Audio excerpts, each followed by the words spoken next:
बाद black mountain को पार करते हुए आखिरकार उन्हें होपलेस का प्रवेश द्वार दिखाई दिया। अथाह खाई जो जंगल के भीतर गहराई में छिपी हुई है। जैसे ही उन्होंने पहाड़ी जंगल में कदम रखा, चारों ओर की रोशनी मंद पड़ गया।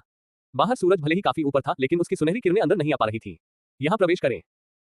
इस बार कियाओ ली और अन्य लोग कियाओ शीशी की बाहों में नहीं सिमटे। इसके बजाय वे अपने आसपास के वातावरण पर सतर्कतापूर्वक नजर रखते थे। अंधकार में अजीबोगरीब रंगों वाली आंखों की जोड़ियां ठंडी निगाहों से उनकी ओर घूर रही थी। हमला करने के मौके का इंतजार कर रहे हैं। सुरक्षा के लिए कियाओ शीशी ने एक टॉर्च निकाली और उसे जलाया। जैसे ही चमकीली पीली लौ प्रज्वलित हुई, कई निगाहें उस ओर मुड़ गईं। अंधेरा छट गया। हे मेजबान, सामने से एक राक्षसी जानवर आ रहा है। अपने 10 की ओर वीर करें बजे। ठीक है जिनलिंग, इधर आओ। जिनलिंग ने कोई सवाल नहीं पूछा, वह सीधे कियाओ शीशी की दिशा में चल पड़ी। संकेत दिया गया। नन्ही आत्मा के मार्गदर्शन में जैसे जैसे वे और गहराई में जाते गए, उन्हें कोई बाधा नहीं आई। बहुत सारे राक्षसी जीवों या उत्परिवर्तित जीवों का सामना करना। कुछ बिखरे हुए जिन्हें उन्होंने देखा, उनमें से किसी ने भी जिनलिंग द्वारा अपनी शक्ति प्रकट करने के बाद पास आने की हिम्मत नहीं की। शक्तिशाली पशु आत्मा की ऊर्जा। मेजबान, आगे उस छोटे रास्ते से जाइए। यह सबसे तेज तरीका है। जब उन्होंने छोटा रास्ता लिया तो उन्होंने पाया कि उनके आसपास का वातावरण बदल गया था।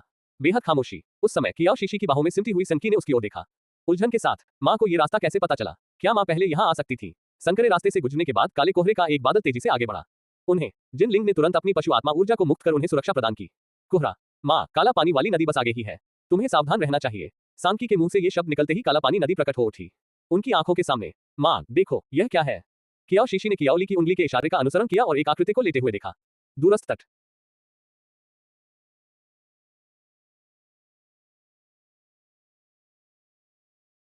ये पिताजी हैं। कियाओ आंग और कियाओ घबराकर जिनलिंग से कूदकर उसकी ओर दौड़ी। फेयान का शरीर काली ऊर्जा से घिरा हुआ था और वह पूरी तरह से बेहोश था। कियाओ ने फेयान का हाथ पकड़ा और अपनी विशेष क्षमता का उपयोग करके उसे ठीक कर दिया। जिनलिंग भी आगे बढ़ी। उसने अपनी पशु आत्मा की ऊर्जा को अपनी हथेली में एकत्रित किया और फेयान के चारों ओर फैली काली धुंध को तितर-बितर कर दिया। काला कोहरा छट गया और फेयान धीरे-धीरे जाग उठी। उसकी हल्की भूरी आंखों में 2 चिंतित छोटे चेहरे दिखाई दिए। कियाओ आंग, तुम दोनों यहाँ क्या कर रहे हो? फेयान अचानक उठ बैठी। पिताजी, क्या आप ठीक हैं? फेयान उठ खड़ा हुआ और उसने अपना सिर हिलाया। मैं ठीक हूँ, चिंता मत करो। जब कियाओ शीशी ने यह सुनिश्चित कर लिया कि वह वास्तव में सुरक्षित है, तभी उसने पूछा, क्या हुआ? फेयान ने जो कुछ हुआ था उसे याद करके भौहें सिकुड़ी। सुनशियाओ के नियंत्रण खोने के बाद उसने फेयान पर हमला किया था। बचने की कोशिश में सुनशियाओ ने उसे नदी के किनारे पर पटक दिया और वह बेहोश हो गया। संभवतः वह ब्लैक वाटर नदी पार करके खदान की ओर चला गया है। कियाओ शीशी का चेहरा उदास हो गया जब उसने काली जल नदी को देखा, जो इतनी दूर तक फैली हुई थी कि वह अंतहीन प्रतीत होती थी।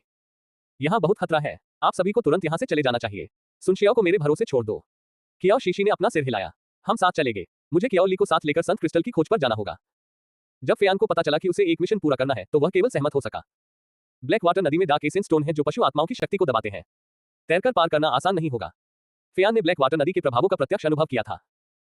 पानी में उतरते ही उसने स्पष्ट रूप से महसूस किया कि उसकी पशुवत आत्मा की शक्ति दब रही है, जिससे उसे शारीरिक शक्ति पर निर्भर रहना पड़ रहा है। इसी वजह से वह सुनशियाओ के हमले से जल्दी बच नहीं पाया था। मेरे पास पानी में उतरे बिना पार करने का एक तरीका है। The moment जिनलिंग heard कियाओ शीशी say this, he understood. जब उसने मुड़कर देखा तो उसे कियाओ शीशी एक विशाल पेड़ की जड़ में लंबी जीभ वाली बेल का बीज गाड़ते हुए दिखाई दी। लिटिल विनी, अब सब कुछ तुम पर निर्भर है।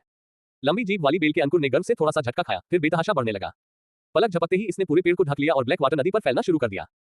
यह पहली बार था जब फेयान ने लंबी जीभ वाली बेल की शक्ति को देखा था। लोमड़ी पूरी तरह से स्तब्ध रह गई। क्या बात है? यह सिस्टम की वजह से है। वे नदी के किनारे खड़े होकर कुछ देर इंतजार करते रहे, फिर धीरे-धीरे पेड़ से एक हरा अंकुर निकला और उसने कियाओ शीशी को छुआ। क्या आपने दूसरी तरफ जड़ें जमा ली हैं? अंकुर हवा में लहरा रहा था और कियाओ शीशी समझ गई। हम अब जा सकते हैं। जिनलिंग ने कियाओ ली को उठाया, फेयान ने कियाओ आंग और कियाओ को संभाला और कियाओ शीशी ने सांकी को उठाकर लंबी जीभ वाली बेल के पुल पर छलांग लगा दी। पास जाते समय सावधान रहें। पानी से काले रंग की तंतुओं जैसी संरचनाएं निकलेंगी। जैसे ही फेयान की आवाज बंद हुई, पानी से अनगिनत काले टेंटिकल्स निकले और उन पर झपटे। कियाओ शीशी ने कुछ बबल फ्रूट्स निकाले और उन्हें टेंटिकल्स पर फेंक दिया। कई धमाकों के बाद टेंटिकल्स तेजी से वापस पानी में चले गए, लेकिन वे जल्द ही फिर से निकल गए। समूह ने अपनी गति बढ़ा दी और आगे बढ़ते हुए बबल फ्रूट्स को पानी में फेंकते चले गए। वे अंततः दूसरी तरफ तक पहुंचे जब उनके पास फल खत्म होने ही वाले थे। क्या सब ठीक है? सभी शावकों ने अपने सिर हिला दिए। मेजबान, खदान ठीक आगे वाले गड्ढे के पार है। ठीक है। किसी के घायल न होने की पुष्टि करने के बाद वे आगे बढ़ गए। माँ, आगे, ये बहुत खतरनाक है। वे अभी ज्यादा दूर नहीं गए थे कि सांकी ने घबराकर कियाओ शीशी का हाथ पकड़ लिया और बोली, वहां बहुत सारे राक्षसी जीव और उत्परिवर्तित जीव हैं। क्या आप कह रहे हैं कि आगे मौजूद गड्ढा राक्षसी जानवरों और उत्परिवर्तित जानवरों का जमावड़ा स्थल है? सांकी ने सिर हिलाया। कियाओ शीशी ने धीरे से सांकी के सिर पर हाथ फेरा। सांकी, तुम्हें इस जगह के बारे में इतनी अच्छी जानकारी कैसे है? सांकी की गहरी आंखों की चमक फीकी पड़ गई। मैं यहीं पला बड़ा हूँ। कियाओ शीशी चौंक गई। सदमे के एक क्षण के बाद उसका दिल उसके लिए दुख से भर गया। उस जैसे छोटे शावक ने इतने खतरनाक स्थान पर कैसे जीवित रहना सीखा? जैसी वह कुछ कहने वाली थी, उसे हवा में एक असामान्य हलचल महसूस हुई। फेयान और जिनिंग ने सतर्कता से अपने आसपास का जायजा लिया। उनकी मांसपेशियां तन गईं और उन्होंने आक्रमण की मुद्रा अपना ली। सूक्ष्मता से कियाओ शीशी और शावकों के चारों ओर एक सुरक्षात्मक घेरा बना लिया।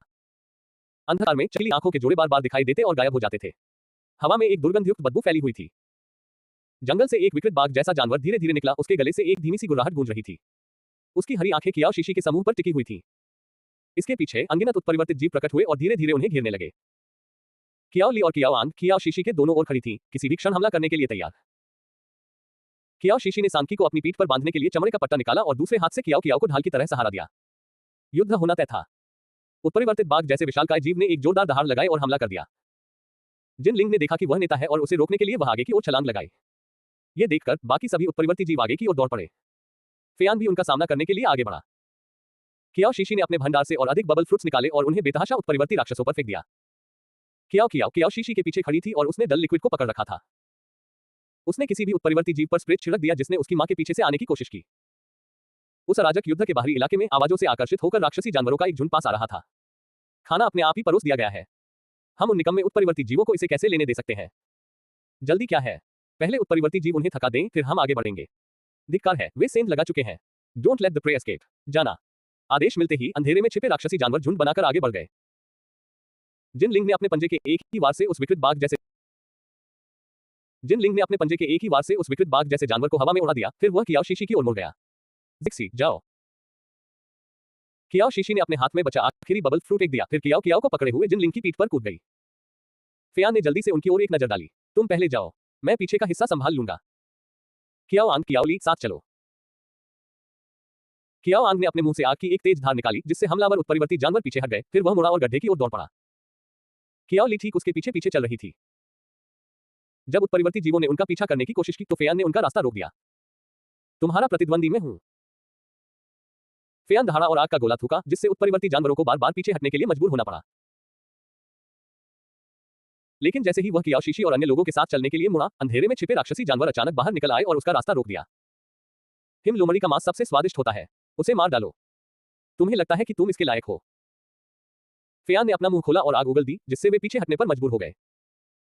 कियाओ आंग ने पीछे मुड़कर देखा तो फेयान घिरी हुई थी। वह अचानक रुक गया और वापस भागने के लिए मुड़ गया। कियाओ आंग, वापस आ जाओ।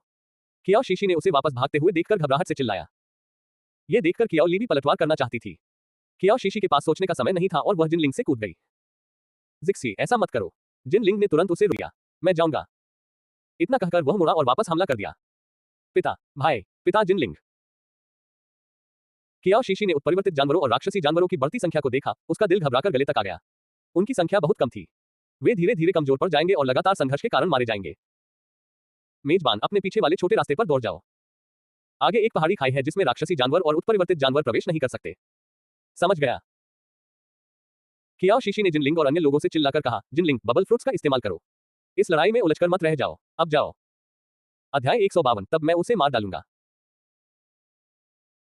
जिनलिंग ने कियाओ शीशी द्वारा दिए गए बबल फ्रूट्स निकाले और एक के बाद एक कई फेंके। विस्फोटों के कारण जादुई जानवर पास आने से हिचकिचाने लगे। फेयान, जाओ। फेयान मुड़ी, कियाओ आंग को अपने दांतों से पकड़ा और उस दिशा में दौड़ पड़ी जिधर कियाओ शीशी गई थी।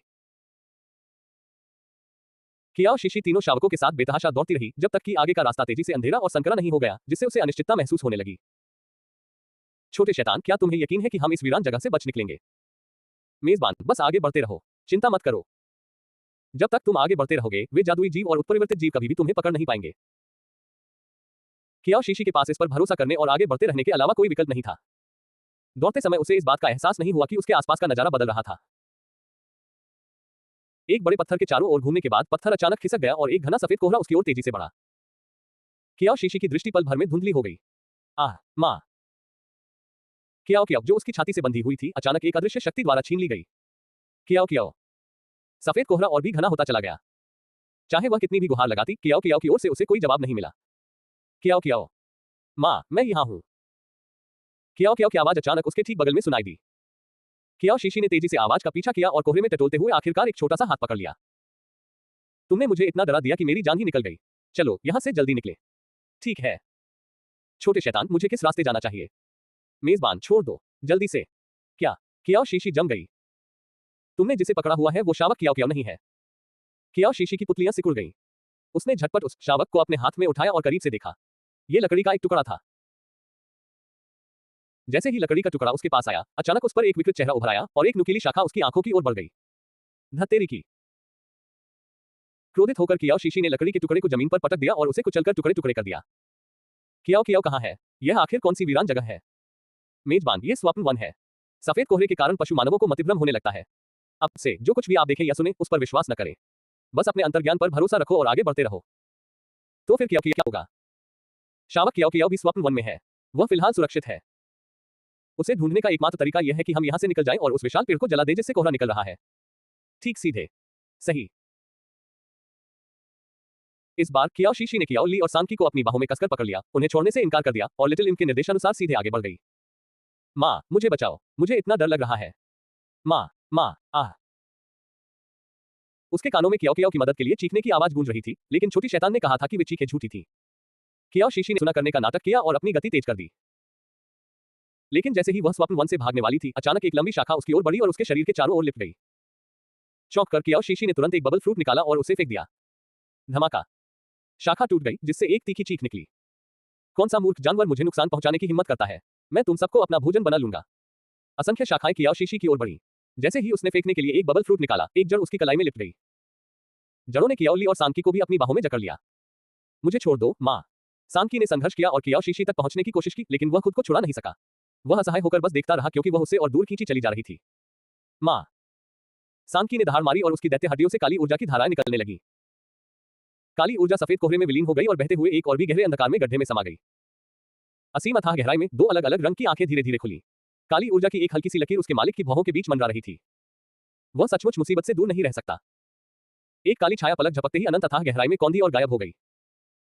ड्रीम फॉरेस्ट में वापस आकर कियाओ शीशी और शावकों को धीरे धीरे ऊपर उठाया जाने लगा। उनके नीचे लंबे नुकीले कांटे थे। हे, मेरा शरीर जल्द ही कुछ नए पोषक तत्वों को अवशोषित कर लेगा। हा।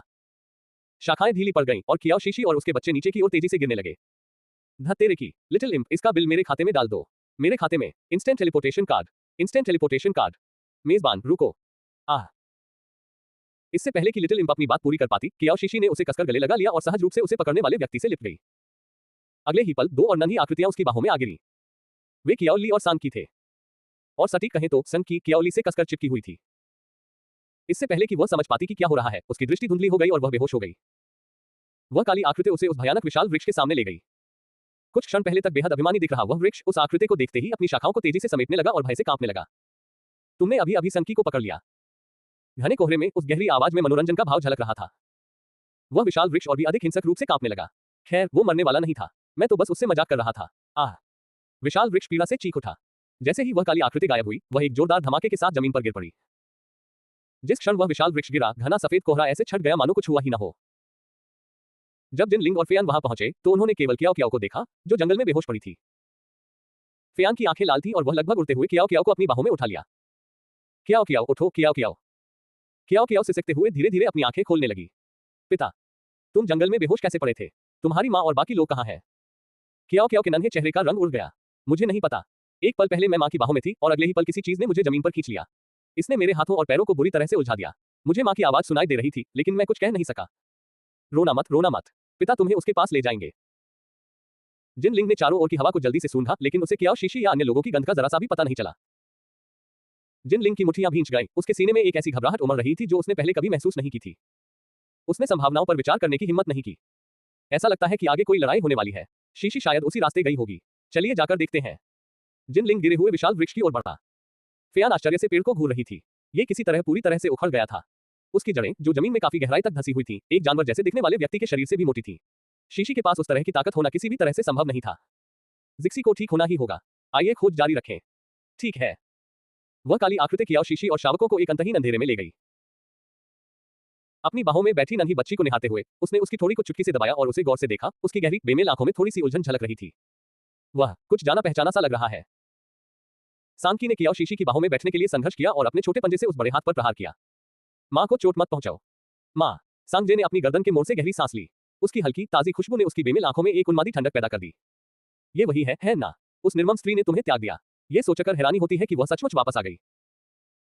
उसके शक्तिशाली हाथ ने धीरे धीरे कियाओ शीशी के सिर के ऊपरी हिस्से को सहलाया। अंधेरे में हत्या का इरादा बेकाबू होकर दौड़ रहा था। उस मामले में मैं उसे मार डालूंगा। अध्याय 153, उसे मुझे अपमानित न करने दो। सांगजे के हाथ के पिछले हिस्से में तेज दर्द की लहर दौड़ गई। उसने नीचे देखा तो पाया कि एक छोटा गहरे लाल रंग का सांप उसे बेरहमी से काट रहा था। आसमान निगलने वाले अजगर का बच्चा। कियाओ ली ने उसे जाने नहीं दिया। उसकी लाल सांप जैसी आंखें उसे ठंडी निगाहों से घूर रही थी। संशयाओं का शावक। सांगजे ने अचानक व्यंग्य करते हुए अपना हाथ पलटा और कियाओ ली को झट से अपनी पकड़ में ले लिया। कियाओ ली ने संघर्ष किया, अपने सर्प के समान लचीले शरीर को मरोड़ा, लेकिन वह सांगजे की पकड़ की शक्ति से मुक्त नहीं हो सका। छोटे भाई कियाओ ली को छोड़ दो। सांगकी ने दांत पीसते हुए धीरे धीरे आगे बढ़ते हुए अपने छोटे छोटे तेंदुए जैसे पंजों से सांगजे को थपथपाया। सांगजे ने नीचे की ओर देखा और सांगकी को गोद में उठा लिया। क्या तुम सचमुच दूसरे जानवरों का बचाव कर रहे हो? क्या आपको उनसे सबसे ज्यादा नफरत नहीं थी? हम, और आप इतनी स्पष्टता से कैसे बोल पाते हैं? अपनी जीभ बाहर निकालो। सांगकी ने गंभीर चेहरे के साथ अपनी जीभ बाहर निकाल दी। उसकी पूरी जीभ देखकर सांगजे की आंखें गुस्से से लाल हो गईं। क्या हुआ? मेरी माँ और मेरी बहन ने ही मुझे ठीक किया, इसलिए आप उन्हें बिल्कुल भी नुकसान नहीं पहुंचा सकते। ओह। सांगजे ने अपनी बाहों में मौजूद नन्ही बच्ची पर एक नजर डाली और अचानक उसे छोड़ दिया। कियाओ शीशी उसकी बाहों से छूटकर जमीन पर धड़ाम से गिर पड़ी। उसने लापरवाही से कियाओ ली को भी एक तरफ फेंक दिया। फुफकार, मैं उसे मार नहीं सकता। कैसे उबाओ? बोलने के बाद वह उठा, एक अंधेरे कोने में गया, बैठ गया और अपनी आंखें बंद कर ली। लेकिन जल्द ही उसने अपनी आंखें फिर से खोली और सांगकी की ओर देखा। उस मूर्ख को कोई मूर्खतापूर्ण काम मत करने दो, वह मेरे लिए कलंक साबित होगा। सांगकी ने बिना कुछ कहे दांत पीसते हुए, संघर्ष करते हुए जमीन पर उतरने की कोशिश की और घिसकते हुए कियाओ शीशी के पास पहुंचा। माँ। कियाओ ली भी अपने मानवीय रूप में वापस आ गया और दौड़कर वहां पहुंचा। माँ, कृपया जाग जाओ। कियाओ शीशी ने शावकों की आवाज सुनी। मैं उन्हें बताना चाहती हूँ कि मैं ठीक हूँ, कि उन्हें डरने की जरूरत नहीं है, उसने सोचा, लेकिन मैं कितनी भी कोशिश कर लूं, मैं अपनी आंखें नहीं खोल सकती। सफेद रोशनी की एक पतली सी किरण घने अंधेरे को चीरती हुई एक अथाह खाई में समा गई और एक ऐसे कोने को रोशन कर दिया जो इतना अंधेरा था कि आप अपने चेहरे के सामने अपना हाथ भी नहीं देख सकते थे। कियाओ शीशी की पलकें कांप उठी। उसने धीरे से अपनी आंखें खोली और नीचे देखा तो पाया कि कियाओ ली और सांगकी उसकी बाहों में लिपटे हुए सो रहे थे। उसने हाथ बढ़ाकर शावकों के नन्हे चेहरों को छुआ। ये सुनिश्चित करने के बाद कि वे सब ठीक हैं, उसने ऊपर देखा। लेकिन जैसे ही उसने अपना सिर उठाया, उसकी नजर एक सुंदर, बेहद मासूम दिखने वाले चेहरे पर पड़ी। उसके लंबे काले बाल हल्के घुंघराले थे। उनके चेहरे के अलग अलग पहलू उतने परिपूर्ण नहीं थे, लेकिन साथ मिलकर वे अविश्वसनीय रूप से आकर्षक लगते थे। ये बात विशेष रूप से उनकी विषम रंग वाली आंखों के बारे में सच थी, एक आंख काली और दूसरी हरी, जिससे उनमें एक अनोखा आकर्षण जुड़ जाता था। उनकी त्वचा का रंग स्वस्थ हेज़ोग जैसा था। उसका कद लंबा और पतला था, फिर भी वह शक्तिशाली था। जिज्ञासावश उसका चेहरा लगभग कियाओ शीशी के चेहरे से छू रहा था। कियाओ शीशी के पास पीछे झुकने के अलावा कोई विकल्प नहीं था। सांगजे ने एक पल के लिए उसे घूरकर देखा, फिर अचानक उसकी भौहें तन गईं, उसकी आंखों में क्रोध भर आया। ये तुम हो, बुरी औरत। कियाओ शीशी अवाक रह गई। मैंने क्या किया? क्या मैं बुरी औरत कैसे बन गई? आपने उस समय संकी को क्यों छोड़ दिया था? कियाओ शीशी जम गई। क्या वह संकी के पिता है? मेरी सहायता करो। इस बारे में मूल मालिक की यादों में कुछ भी नहीं है। मैं रास्ता भटक गया था। जब मैंने वापस आने की कोशिश की तब तक मुझे रास्ता ही नहीं मिल रहा था। सांगजे उसे इस तरह घूर रही थी मानो ये पता लगाने की कोशिश कर रही हो कि क्या वह झूठ बोल रही है। वास्तव में। कियाओ शीशी ने जल्दी से सिर हिलाया। वास्तव में, आपको मुझ पर विश्वास करना होगा। सांगजे अचानक मुस्कुराई, जिससे उसके चेहरे पर दो गहरे डिंपल दिखाई दिए। उनकी मुस्कान इतनी मनमोहक, प्यारी और सरल थी। तो मैं आपकी बात मान लेता हूँ। वह, क्या तुमने मुझ पर विश्वास किया?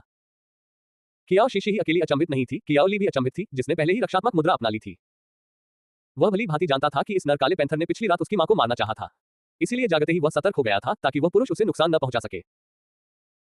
लेकिन हैरानी की बात यह थी कि उसने न केवल मामा को कोई नुकसान नहीं पहुंचाया, बल्कि वह फयान की तरह थोड़ा मंदबुद्धि भी प्रतीत हुआ। माँ।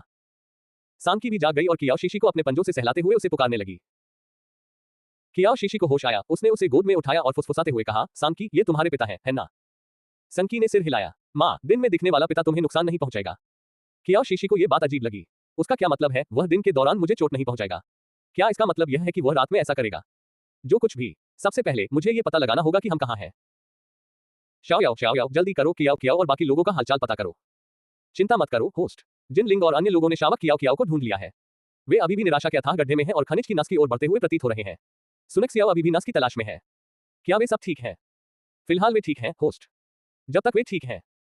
कियाओ शीशी सांकी को पकड़े हुए खड़ी हो गई। उसे खनिज की नस भी ढूंढनी थी ताकि वह जिन लिंग और अन्य लोगों से मिल सके। लेकिन जैसे ही वह खड़ी हुई, सांगजे ने उसका हाथ पकड़ लिया। तुम फिर से जा रहे हो? उनकी भारी आवाज में बेबसी झलक रही थी। कियाओ शीशी रुक गई। उसकी विषम रंग आंखों को देखकर उसे सचमुच ऐसा लगा जैसे वह अपने पति और बच्चे को त्यागने वाली एक नीच औरत हो। मुझे खनिज की नस ढूंढनी होगी। लेकिन ये खनिज की नस है। कियाओ शीशी स्तब्ध रह गई। क्या ये खनिज शिरा है? सांगजे ने सिर हिलाया। नस बिल्कुल आपके पैरों के नीचे है। कियाओ शीशी ने तुरंत शाओयाओ को बुलाया। शाओयाओ, क्या वह सच कह रहा है? हम, होस्ट, मुझे स्कैन चलाने दीजिए। उसके कान में डायल टोन अभी अभी मंद हुई ही थी कि उसने शाओयाओ को उत्साह से कहते सुना, जी हाँ होस्ट। खनिज की नस ठीक आपके पैरों के नीचे है। कियाओ शीशी रोमांचित थी। नस यहीं पर होने से सेंट क्रिस्टल को ढूंढना काफी आसान होना चाहिए। जल्दी बताओ, सेंट क्रिस्टल कहाँ है? ये खनिज शिरा में है। अधिक विशिष्ट बने। होस्ट, मैं इससे ज्यादा स्पष्ट रूप से कुछ नहीं कह सकता। आपको नीचे की ओर खुदाई करनी होगी। मैं आपको केवल एक अनुमानित स्थान ही बता सकता हूँ। कियाओ शीशी ने तुरंत शाओयाओ द्वारा भेजे गए निर्देशांक खोले। उन्हें स्पष्ट रूप से देखने के बाद वह एक बार फिर अचंभित रह गई। ये खनिज की नस तो थी, लेकिन यह जमीन के काफी नीचे दबी हुई थी। बहुत गहरा। मानचित्र पर बने ये छोटे छोटे लाल बिंदु क्या दर्शाते हैं? होस्ट, आपने खजाने की खोज वाले गेम खेले हैं, है ना? ऐसा कौन सा खजाना है जिसकी रखवाली कोई राक्षस नहीं करता? कियाओ जिक्सी, क्या आप कह रहे हैं कि लाल रंग से चिन्हित सभी स्थान राक्षस हैं? इसे देखने का ये गलत तरीका नहीं है। असल में वे संभावित खतरे हैं। कियाओ शीशी लाल बिंदुओं को देखकर झुंझलाहट में लगभग हंस पड़ी। ये तो झायों से भी कहीं ज्यादा है। क्या तुम खनन करना चाहते हो? कुछ समय बाद सांगजे उसके पीछे आ गया था। उसकी गर्म सांसों ने उसकी गर्दन को गुदगुदाया, जिससे वह चौंक गई और जल्दी से एक कदम आगे बढ़कर उनके बीच कुछ दूरी बना ली। हाँ, मैं यहाँ खनन करने आया हूँ। तुम यहाँ खनन करने आए हो। तुम मुझे और संकी को ढूंढने नहीं आए थे। कियाओ जिक्सी, नहीं, मैं। सांगजे की आंखें निराशा से झुक गईं। वह उदास होकर मुड़ा, एक अंधेरे कोने में चला गया और कियाओ शीशी की ओर पीट करके नीचे बैठ गया और अनजाने में अपनी उंगली से जमीन पर गोले बनाने लगा। कियाओ जिक्सी, मुझे ऐसा क्यों लग रहा है कि बड़े वाले को संभालना छोटे वाले से ज्यादा मुश्किल है? अच्छा, हाँ, संकी, हम यहाँ कैसे पहुंचे? उसे कल उस अजीब पेड़ में उलझ जाने की घटना स्पष्ट रूप से याद थी। सांकी ने सांगजे की ओर इशारा किया, जो कोने में उदास होकर अकेला बैठा था। माँ, पिताजी ने हमें बचा लिया। वह हमें यहाँ लेकर आया। वह मेरा उद्धार करता है। मुझे लगता है कि मैं उसके साथ ज्यादा बुरा बर्ताव नहीं कर सकता। अध्याय 154, मुझे संदेह है कि तुम सरासर झूठ बोल रहे हो। सांगजे, उसके काले तेंदुए जैसे कान हल्के से फड़फड़ाए, मानो वह ध्यान से सुन रहा हो कि कियाओ शीशी आगे क्या कहेगी। लेकिन जब काफी देर बीत गई और उसने कुछ नहीं कहा, तो वह खुद को रोक नहीं पाया और उसने अपना सिर घुमाकर देखा तो उसे उसका मुस्कुराता हुआ चेहरा करीब से दिखाई दिया। सांगजे जम गया। घबराहट के मारे उसके तेंदुए जैसे कान तेजी से फड़फड़ाने लगे। छोटी मादा, वो बहुत सुंदर है। मुझे लगता है कि मैं भूल गया हूँ कि अतीत में क्या हुआ था। किसी कारण से, तो क्या आप मुझे इसके बारे में बता सकते हैं? ये कुछ कुरकुरी कैंडी है जो मैंने खुद बनाई है। यह आपके लिए है। सांगजे ने अपनी निगाहें नीचे कर ली और उत्सुकता से उसके छोटे से हाथ में रखी मिठाई को देखने लगा। क्या है? कैंडी। ये कुछ ऐसा है जिसका स्वाद मीठा होता है। ये सच में अच्छा है। क्या आप इसे आजमाना चाहेंगे? सांगजे ने कुरकुरी कैंडी का एक टुकड़ा उठाया और उसे अपने मुंह में डाल लिया। उसकी आंखें चमक उठी। ये स्वादिष्ट है। तो यही है मिठाई का स्वाद। महिला मां, चाहती हूँ। सांकी को भी कुछ चाहिए। कियाओ शीशी ने मुड़कर सांकी के मुंह में एक मिठाई का टुकड़ा डाल दिया। सांकी ने उसे अपने मुंह में रखा और संतुष्ट महसूस किया। उनका सरल, मजाकिया रूप रंग बिल्कुल सांगजे की छवि जैसा था। कियाओ झूठ। कियाओ ली ने अपना सिर हिलाया। उन्हें मीठी चीजें खास पसंद नहीं थी। इसलिए कियाओ शीशी ने चुपके से उसके हाथ में सूखे मांस का एक टुकड़ा रख दिया। तो क्या अब आप मुझे बता सकते हैं? कुरकुरा कैंडी खाने के बाद सांगजे का उदास मन तुरंत ठीक हो गया।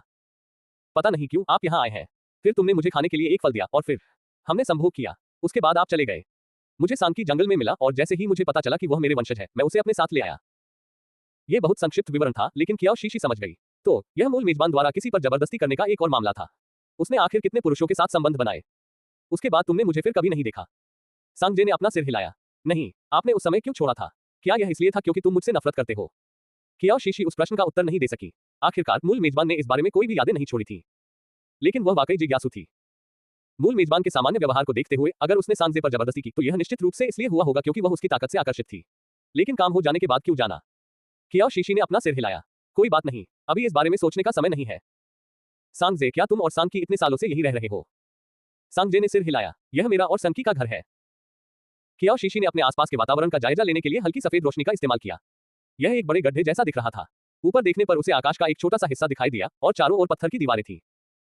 गड्ढे के अंदर कुछ बिखरी हुई जानवरों की हड्डियों और कुछ जानवरों की इतनी गंदी खालों के अलावा, जिनका रंग पहचानना मुश्किल था, कुछ भी नहीं था। कियाओ शीशी इसकी कल्पना भी नहीं कर सकती थी। पिता और पुत्र वास्तव में कई वर्षों से इस वीरान जगह पर रह रहे थे। आप डिवाइन लेपर्ड ट्राइब में जाकर क्यों नहीं रहने लगते? कियाओ शीशी के बोलते ही सांकी ने तुरंत सांगजे की ओर देखा और घबराकर बोला, क्योंकि उन्होंने फादर बीस्ट को गलत समझा। इसीलिए उन्होंने हमें बाहर निकाल दिया। मेरे पिता बीस्ट एक अच्छे जानवर हैं, अपराधी नहीं। सांकी इतना उत्तेजित था कि उसके शब्द उलझे हुए से निकले, लेकिन कियाओ शीशी फिर भी महत्वपूर्ण जानकारी को समझ गई। क्या तुम्हारा पिता बीस्ट एक अपराधी है? तथाकथित अपराधी वे पशुवत प्राणी थे जिन्होंने जनजाति के भीतर अपराध किए थे। ऐसे पशुवत प्राणियों को अक्सर निर्वासित कर दिया जाता था। मैंने अपनी मां को गंभीर रूप से घायल कर दिया। कियाओ शीशी ने सांगजे को हैरानी से देखा। उसे यह कल्पना करना मुश्किल लग रहा था कि उसके स्वभाव वाला कोई व्यक्ति अपनी ही मां को नुकसान पहुंचा सकता है। सांगजे के चेहरे पर पीड़ा के भाव थे। इसलिए मेरे भाई और मेरे पिता बीस्ट ने मुझे इस स्थान पर निर्वासित कर दिया और मुझे कभी भी यहां से जाने से मना कर दिया। कियाओ शीशी को मामले की सच्चाई नहीं पता थी, इसलिए वह कोई फैसला नहीं सुना सकती थी। वह केवल विषय बदल सकती थी। तो आप यहां रहते हुए क्या खाते हैं? यह सुनकर सांगजे थोड़ी हैरान परेशान सी दिखी। हर दिन गड्ढे में एक मृत जानवर दिखाई देता है। हम इसका मांस खाते हैं। बात बस इतनी सी है कि संकी शरारती है और हमेशा भाग जाना पसंद करती है। कियाओ शीशी ने उत्सुकता से गहरे गड्ढे की ओर देखा। ये जानवर यूं ही भटकते हुए नहीं आते और गिरकर मर तो नहीं जाते, है ना? क्या वे इतने मूर्ख हैं? यह सुनकर संकी ने अपने छोटे छोटे गाल फुला लिए और कुछ नहीं कहा। ये स्पष्ट रूप से फादर बीस्ट ही थे जिन्होंने मुझे बताया कि मेरी मां बाहर है और मुझे उसे ढूंढने जाना चाहिए। अच्छा, क्या यहाँ अब खाने के लिए कुछ है? सांगजे ने चारों ओर देखा, उसकी आंखों में हैरानी साफ झलक रही थी। अजीब, आज कोई भी शिकार नीचे क्यों नहीं गिरा? सांकी ने अपना सिर नीचे झुकाए रखा और कोई आवाज नहीं की। जब वे लोग नहीं देख रहे थे तो कियाओ शीशी ने अपने कपड़ों से कुछ सूखा मांस निकालने का नाटक किया। मेरे पास कुछ यहाँ है। अगर आपको कोई आपत्ति न हो तो क्या आप थोड़ा सा ले सकते हैं? ये सूखा हुआ है। ये थोड़ा सख्त है लेकिन इसका स्वाद काफी अच्छा है। सांकी ने अपने दोनों छोटे पंजों से सूखे मांस को पकड़ा और पूरी ताकत से उसे कुतरना शुरू कर दिया। सांगजे भी जमीन पर बैठ गया और दोनों हाथों से सूखे मांस को पकड़कर उसे कुतरने लगा। वह देखने में बिल्कुल एक बड़े काले कुत्ते जैसा लग रहा था, तेंदुए जैसा बिल्कुल नहीं। जब उनका खाना लगभग खत्म हो गया तो कियाओ शीशी ने एक मशक निकाली और दोनों शावकों को पानी पिलाया। आध्यात्मिक झरने का मीठा पानी गले से नीचे उतर गया और शावकों के शरीर को काफी आराम महसूस हुआ। कियाओ शीशी ने भी मशक से कुछ घूंट पानी पिया और उसके पूरे शरीर की थकान दूर हो गई। जैसे ही कियाओ शीशी पानी की मशक को रखने ही वाली थी, उसने ऊपर देखा और पाया कि सांगजे उत्सुकता से उसे घूर रहा है। तुम्हारे पास वह क्या चीज है? पानी रखने के लिए पशु की खाल से बना थैला। क्या ड्रिंक ले सकते हैं? है। ये तो शायद एक अच्छा विचार नहीं है। लेकिन सांगजे की बेमिल आंखों में चमक थी और कियाओ शीशी को यह स्पष्ट रूप से महसूस हुआ कि अगर उसने इनकार किया तो वह खलनायक बन जाएगी। अरे जो भी हो, हम जंगल में हैं, छोटी मोटी बातों की चिंता करने की कोई जरूरत नहीं है। चलो एक ड्रिंक ले लो। कियाओ शीशी की अनुमति मिलने के बाद सांगजे ने खुशी खुशी पानी की मशक ली और पानी पीना शुरू कर दिया। यह पानी स्वादिष्ट है। यह मिठाई की तरह मीठा है। उसकी खुशी देखकर कियाओ शीशी ने मौके का फायदा उठाते हुए पूछा, सांगजे क्या तुम संत क्रिस्टल की खुदाई करना जानते हो? सांगजे ने सिर हिलाया। मैं करता हूँ। अगर आप सेंट क्रिस्टल की तलाश में हैं तो मैं आपकी मदद कर सकता हूँ। कियाओ शीशी को थोड़ी शर्मिंदगी महसूस हुई। ये काला तेंदुआ तो बहुत ही प्यारा है। कियाओ ली ने सांगजे को देखा, फिर चुपचाप सांकी के पास जाकर धीमी आवाज में पूछा, तुम्हारा पिता पशु, क्या वह हमेशा से ऐसा ही रहा है? सांकी ने कियाओ ली की ओर देखा, थोड़ी देर सोचा और फिर उसकी बात समझ गया। वह हमेशा ऐसा ही रहता है। कियाओ ली ने सांकी को ठंडी निगाहों से देखा। उसे पूरा यकीन था कि शावक सरासर झूठ बोल रहा था। सांगजे ने कहा कि हालांकि खनिज की नस गड्ढे में थी, लेकिन वह एक ऐसी जगह के बारे में जानता था जहां वे सेंट क्रिस्टल का खनन अधिक तेजी से कर सकते थे। क्या हमें ऊपर जाना होगा? सांगजे ने सिर हिलाया। मैं तुम्हें ऊपर ले जा सकता हूं। तो फिर मुझे आपको परेशान करना पड़ेगा। कियाओ शीशी ने मूल रूप से लंबी जीभ वाली बेल का उपयोग करने की योजना बनाई थी, लेकिन बाद में उसने इस विचार को त्याग दिया। कम परेशानी बेहतर थी। इसलिए वह बस सांगजे की पीठ पर चढ़ गई और उसे अपने और शावकों को गड्ढे से बाहर निकालने दिया। गड्ढा गहरा था और उन्हें उससे बाहर निकलने में काफी समय लग गया। जैसे ही वे गड्ढे के शीर्ष पर पहुंचे, कियाओ शीशी ने पाया कि यहाँ का भ्रम उस भ्रम की तरह अंधेरा और उदास नहीं था जिससे वे आए थे। इसके विपरीत यह एक साधारण पहाड़ी जंगल जैसा दिखता था। यह आगे है। सांगजे उन्हें जंगल से होते हुए ले गया और एक पर्वत श्रृंखला के सामने रुक गया। सेंट क्रिस्टल्स ठीक इसी जगह पर हैं, लेकिन वे जमीन के बहुत नीचे दबे हुए हैं। इन्हें खोदकर निकालने में काफी समय लगता है और वहां नीचे बहुत खतरा है। आप जैसी अकेली महिला शायद इसे संभाल नहीं पाएगी। मेजबान बस यही है। मैं पहले से ही संत क्रिस्टल की शक्ति को महसूस कर सकता हूं। सामने फैली पर्वत श्रृंखला को देखते हुए कियाओ शीशी के चेहरे पर प्रसन्नता का भाव प्रकट हुआ। वह अंधेरे होते आकाश और सांगजे की आंखों में धीरे धीरे हो रहे बदलाव से पूरी तरह बेखबर थी। सांगजे, तुम इसी जगह की बात कर रहे थे, है ना? कियाओ शीशी डर के मारे पीछे मुड़ी और उछल पड़ी। कुछ देर बाद सांगजे उसके पीछे आ गया। उसका सीना लगभग उसकी पीठ से सटा हुआ था। तो वह छोटी मादा आखिरकार सेंट क्रिस्टल्स के लिए ही आई थी। रात ने उसके आकर्षक चेहरे को ढक लिया, केवल उसकी बेमिल आंखें ही अंधेरे में हल्की ठंडी रोशनी से चमक रही थी। अध्याय 155, क्या जानवरों के व्यक्तित्व में विभाजन है? सांगजे, तुम कितना अजीब है। ऐसा लगता है जैसे वह बिल्कुल अलग ही इंसान बन गया हो। उसका पूरा व्यक्तित्व ही बदल गया है। उसकी लंबी उंगलियों ने उसकी ठोड़ी को ऊपर उठाया और उसके अंगूठे के खुरदुरे सिरे ने धीरे से उसके होठों को सहलाया। उसकी आवाज अचानक भोली भाली सी हो गई। छोटी बच्ची, तुम मेरी भावनाओं को बहुत ठेस पहुंचाओगी, तुम्हें पता है। कियाओ शीशी उसे देखती रही। उसके रोंगटे खड़े हो गए और मन में डर की भावना बढ़ती गई। बोलने के बाद सांगजे अचानक धीमी हंसी हंस पड़ी। उसके सीने से निकली गहरी आवाज ने कियाओ शीशी के दिल को भी कपकपा दिया। हा, छोटी बच्ची, टिल्डर क्या वो बेवकूफ सच में ऐसा है? वह जानी पहचानी आभा वापस आ गई थी। कियाओ शीशी के सामने दौड़ी और सांगजे को धक्का देकर दूर कर दिया। मेरी मां को मत छुओ। धक्का लगने से सांगजे एक कदम पीछे हट गया। उसने उसे छोड़ दिया और उसकी निगाहें नीचे झुककर ठंडेपन से कियाओ ली पर टिक गई। सुनशियाओ का शावक, अपने पिता की तरह ही परेशान करने वाला। पिता, संकी ने असहमति जताते हुए चीख मारी। सांगजे चलकर उसके पास गई और उसे गोद में उठा लिया। फिर उसके छोटे से चेहरे से खेलने लगी और उसके गालों को बड़े ही कोमल ढंग से नहीं बल्कि बेरुखी से चुटकी काटने लगी। मैंने तुम्हारे बारे में सुना है। चिल्लाओ मत। या फिर आप नहीं चाहते कि आपकी मां हमेशा के लिए आपके साथ यही रहे? बेशक संकी यही चाहता था। मां यहां न होते हुए भी मेरे साथ हो सकती है। मां ने कहा था कि वह मुझे फिर कभी छोड़कर नहीं जाएगी। उस नन्हे शावक की सोचने की क्षमता तेज थी, वह भटका नहीं था। सांकी की बातों का समर्थन करते हुए कियाओ शीशी ने सिर हिलाया। यह सही है, मैं संकी को नहीं छोड़ूंगा। सांगजे की लंबी भुजा तेजी से आगे बढ़ी और उसने कियाओ शीशी को अपने सामने खींच लिया। लेकिन मुझे आपकी बात पर यकीन नहीं है। जब तक तुम मेरे साथ संबंध बनाओगे। आप। कियाओ शीशी के अपनी बात पूरी करने से पहले ही उसके होठों पर एक तीव्र गर्मी का आभास हुआ। यह सिलसिला सिर्फ 1 सेकंड तक चला, जिसके बाद सांगजे पीछे हट गया। उसकी बेमिल आंखें उसके चेहरे पर टिक गईं और उसने अपनी उंगली से अपने होठों को छुआ। छोटी बच्ची, कितनी प्यारी है। कियाओ शीशी गुस्से से भड़क उठी और उसने उसे एक जोरदार थप्पड़ मार दिया। तुम नीच विकृत व्यक्ति हो। आपके साथ क्या गलत हुआ है? एक थप्पड़ काफी नहीं था, उसने उस पर कई और थप्पड़ों की बौछार कर दी। अगर संकी उसकी बाहों में ना होती तो वह सीधे उसके मुंह में बबल फ्रूट ठूस देती। सांगजे ने गुस्से से लाल हुए उसके चेहरे की ओर देखा। वह बिल्कुल भी गुस्से में नहीं लग रहा था, बल्कि उसने बस हल्के से उसकी कलाई पकड़ ली। तुम्हें पवित्र क्रिस्टल चाहिए, है ना? मैं इसे हासिल करने में आपकी मदद कर सकता हूँ। कियाओ शीशी जम गई, फिर उसने अपने दांत भींच लिए। मुझे तुम्हारी मदद की जरूरत नहीं है। क्या आप नहीं जानते? क्या आपको यकीन है? बोलते हुए सांगजे ने अंधेरे की ओर इशारा किया। कियाओ शीशी ने उसके इशारे का अनुसरण किया और परछाइयों में हरी रोशनी से चमकती हुई काली आंखों की एक जोड़ी देखी। मुझे चूम लो प्यारी बच्ची और मैं तुम्हें सुरक्षित वापस ले जाऊंगा। सांगजे उसकी ओर झुका और अपना चेहरा उसकी ओर कर दिया। कियाओ शीशी ने अपने दांत पीस लिए। जंगल जंगली जानवरों, जादुई जानवरों और उत्परिवर्तित जानवरों से भरा हुआ था। अगर वह कियाओली के साथ यही रहती तो उनका सब कुछ खत्म हो जाता। लेकिन वह किसी भी कीमत पर इस चंचल स्वभाव वाले प्राणी के सामने आत्मसमर्पण नहीं करेगी।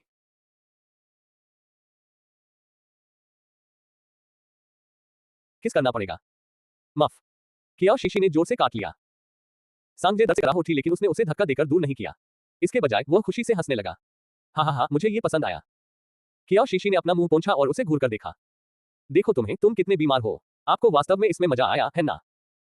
कितनी भयंकर छोटी मादा है, पूरी तरह से पंजे और दांतों से भरी हुई। सांगजे ने अचानक उसे अपनी बाहों में भर लिया। दूसरे हाथ से उसने सांकी को झट से उठा लिया, जिसने उठाते ही तुरंत कियाओली को पकड़ लिया। कियाओ शीशी की आंखों के सामने से दृश्य तेजी से धुंधला हो गया, हवा उसके कानों में गड़गड़ा रही थी। इससे पहले कि वह कोई प्रतिक्रिया दे पाती, अगले ही पल वह फिर से गड्ढे में थी। सांगजे ने लापरवाही से उसे नीचे गिरा दिया और कियाओ शीशी लगभग गिर ही गई। जैसे ही उसने संभलकर अपना संतुलन बनाया, उसने उसे कुछ बुदबुदाते हुए सुना। भूखे हो, शावक? सांकी का जवाब सीधा और स्पष्ट था। भूखा। यहां इंतजार करें। उसके मुंह से शब्द निकले ही थे कि कियाओ शीशी ने उसे गड्ढे से गायब होते देखा। वह इतनी तेजी से आगे बढ़ रहा था कि नंगी आंखों से देखना मुश्किल था। गड्ढे के अंदर केवल वे तीनों, मां और दो बेटे ही बचे थे। कियाओ शीशी ने संकी की ओर देखा और सोच समझकर अपने शब्दों का चयन किया। सांकी, तुम्हारे पिता, क्या उसका व्यक्तित्व दो भागों में बंटा हुआ है? मेरा मतलब है, क्या वह दिन के दौरान रात की तुलना में बिल्कुल अलग होता है? संकी ने सिर हिलाया। हाँ, वह हमेशा से ऐसा ही रहा है। दिन और रात के समय वह दो अलग अलग व्यक्तियों की तरह होता है। लेकिन डरो मत माँ, पिताजी तुम्हें चोट नहीं पहुंचाएंगे। कियाओ शीशी ने भौहें चढ़ा ली और चुपचाप खड़ी रही। बच्चे, क्या तुम्हें खुद अपनी बातों पर यकीन है? लेकिन वह रात में इतना अधिक शक्तिशाली क्यों प्रतीत होता है? दिन के समय सांगजे से निकलने वाली पशु आत्मा ऊर्जा को देखते हुए वह लगभग 3 स्टार स्तर का ही है। लेकिन अभी अभी उस विकृत व्यक्ति ने उसकी ताकत का अंदाजा नहीं है। वह सुनशियाओ से भी तेज दौड़ता है। वह शायद 8 स्टार या उससे भी ऊपर का खिलाड़ी है। अगर उसे अचानक कोई सनक सवार हो जाए और वह मुझे मारना चाहे तो? कियाओ शीशी को यकीन नहीं था कि वह बच पाएगी। सांकी ने अपना सिर हिलाया। मुझे भी नहीं पता। मुझे याद है तब से पिताजी ऐसे ही हैं।